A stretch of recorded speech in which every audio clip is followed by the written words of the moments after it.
बच्चों, hi I Purvi. Welcome to our personal tutor channel. आज हम लोग कक्षा 8 संक्षिप्त बुद्ध रचित्र का दूसरा अध्याय पढ़ेंगे। बिम्बसार से भेंट। पुरोहित और राजमंत्री को छोड़कर राजकुमार आगे चलते गए। कुछ समय बाद उन्होंने तत्काल तरंगों वाली गंगा को पार किया और धन्य ध्यान से संपन्न राजगृह नामक नगर में प्रवेश किया। चारों ओर से पर्वतों से सुरक्षित और पवित्र टंडों कुंडों से युक्त इस नगर में उन्होंने वैसे ही प्रवेश किया जैसे कि स्वर्ग में स्वयंभू ब्रह्मा ने प्रवेश किया था। शिव के समान दृढ़व्रती राजकुमार के गांभीर्य तथा तेज के कारण नगर के लोग उन्हें विस्मय से निहारते रहे। उनका ऐसा प्रभाव था कि जो लोग जा रहे थे वे रुक गए, जो रुके थे वे उनके पीछे पीछे चलने लगे, जो जल्दी जल्दी जा रहे थे वे धीरे धीरे चलने लगे और जो बैठे थे वे खड़े हो गए। किसी ने आगे बढ़कर अपने हाथों से उनकी पूजा की, किसी ने सिर झुकाकर उन्हें प्रणाम किया और किसी ने मधुर शब्दों में उनका अभिनंदन किया। उनको देखकर जो लोग सुसज्जित थे, विचित्र वेशभूषा धारण किए हुए थे, वे लज्जित हो गए और वे वाचाल थे, वे मौन हो गए। उनकी भ्रुकुटी, ललाट, मूत्र, नेत्र, शरीर, हाथ, पैर, चलने की गति जो भी जिसने देखी वह वहीं देखता रह गया। उस प्रत्यक्ष धर्म की मूर्ति के सामने सभी ठगे से रह गए।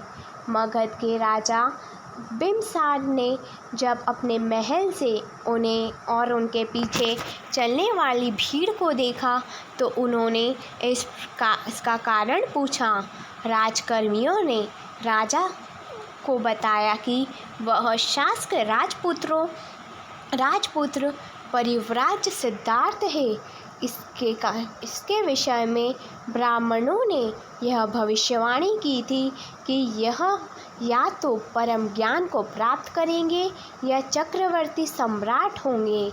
यह सुनकर राजा ने अपने अनुचरों को आज्ञा दी, जाओ और पता लगाओ वह कहाँ जा रहा है। राजा की आज्ञा के अनुसार राजकर्मचारी राजमहल से बाहर आए और परिव्राज वेशधारी सिद्धार्थ के पीछे पीछे चलने लगे। उन्होंने देखा कि परिव्राज की दृष्टि स्थिर है, वाणी मौन है, गति नियंत्रित है। वे भिक्षा मांग रहे हैं। भिक्षा में जो कुछ मिलता है वह उसे ही स्वीकार करते हुए आगे बढ़ रहे हैं। भिक्षा में मिले अन्न को लेकर वे एक पर्वत पर गए।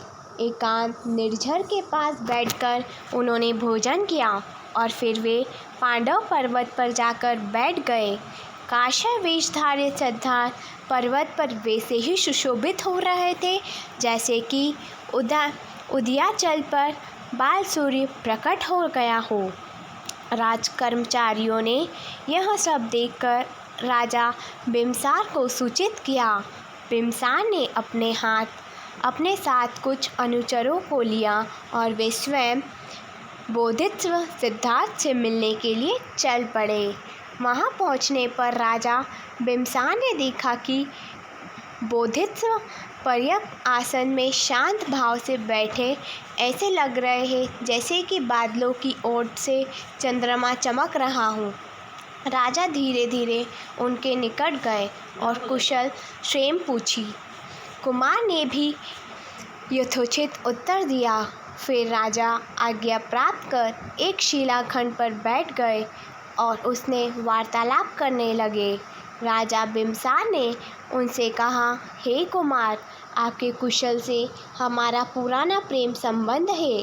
हे मित्र, मेरी बात सुनिए।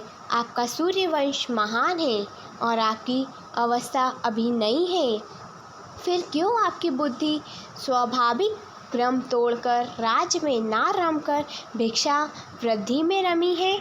आपका शरीर तो अभी लाल चंदन के लेप के योग्य है। काश्यप व्रत धारण करने लायक नहीं हैं।